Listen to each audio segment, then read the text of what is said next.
Welcome to Not Milk Never Milk. Subscribe if you're lactose intolerant. You start by preparing your phone and keyboard so the game can read keystrokes.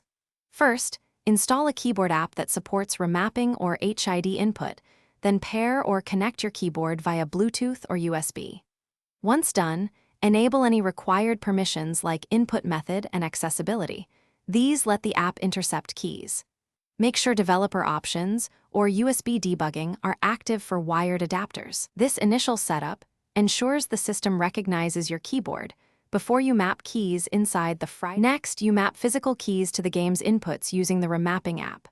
Open the utility, create a profile named for Friday Night Funkin', and assign left, down, up, right arrows plus confirm and cancel to comfortable keys. Once assigned, test in a practice song or free play. Press each key and watch the hitboxes. If notes register late or double, adjust debounce, key repeat, or sensitivity settings in the app. Keep transitions smooth by refining timing until hits match on-screen arrows reliably. Finally, optimize and finalize your setup so you can play competitively. You should calibrate audio offset by testing songs and tweaking the game's timing or remapper by milliseconds until audio and arrows sync. Make sure low latency mode is enabled, background apps are closed, and screen refresh is set high for smoother visuals.